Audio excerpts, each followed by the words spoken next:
There is no denying the fact that Rajarav's Kanthapura is a bold experiment.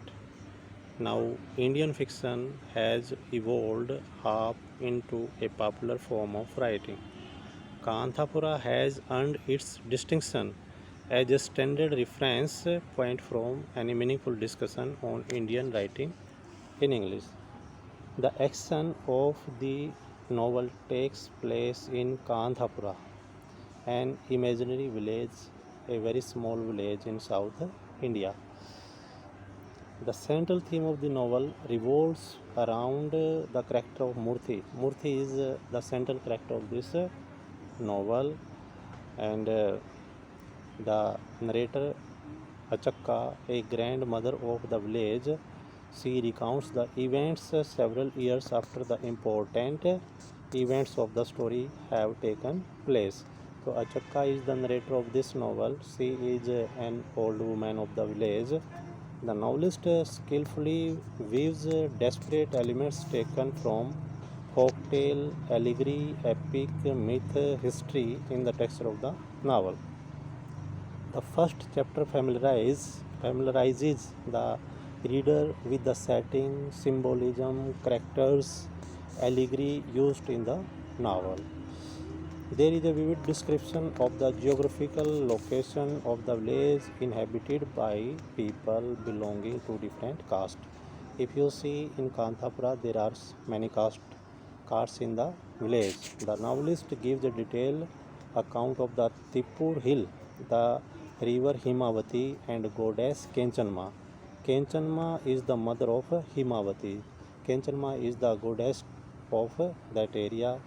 The people worshipped Kenchanma, the goddess. The mythological story of coming of Kenchanma from heaven and killing of demon is neatly interwoven in the narrative framework of the novel.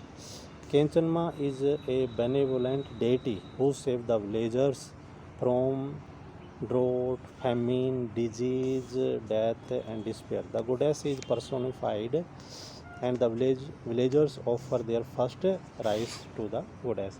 The chapter also introduces the major characters in the novel: Patwari, Nanjudinia, Waterfall Venkamma, Postmaster Surya Narayana Bhatt, Patel Rangowda, Narsamma, Palantar Ramaya.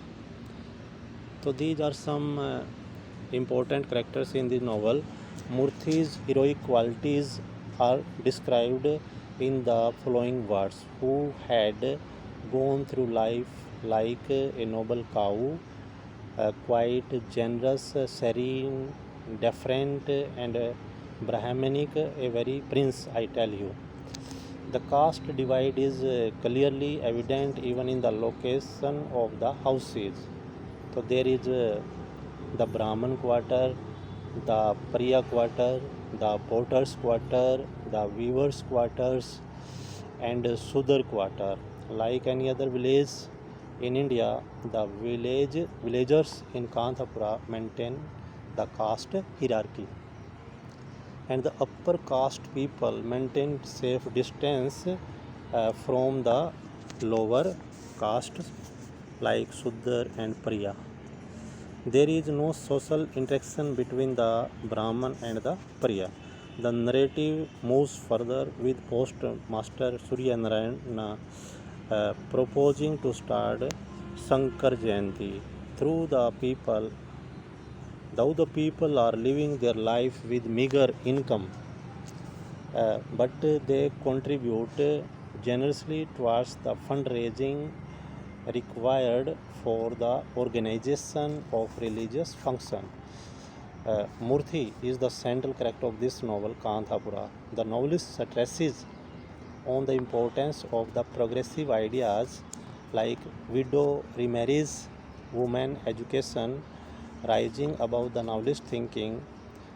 Uh, the novel shows many problems to the readers. So there is a mixed response to the progressive ideas spread by Murthy. Murthy is the follower of Gandhi.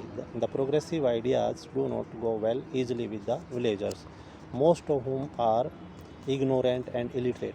If you read the novel, the villagers are ignorant and illiterate, and this attitude is reflected in the characters of Venkamma and Bhatta, among others. But there are people who readily accept the liberal and democratic ideas propagated and practiced by Murthy.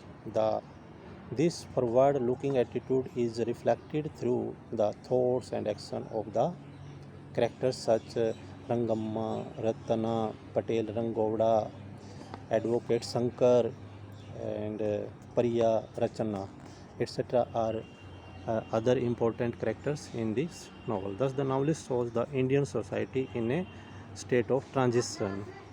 Another important event described in the novel is the coming of Jairam Char, the Hari Katha man. He is a very famous Hari Katha man to the village. Jairam Char tells an interesting tale in which he blends Hindu mythology with contemporary politics. Gandhi has been compared with the three-eyed Lord Shiva. The three eyes stand for self-purification, Hindu Muslim unity, and other than the line of comparison shift to Lord Krishna.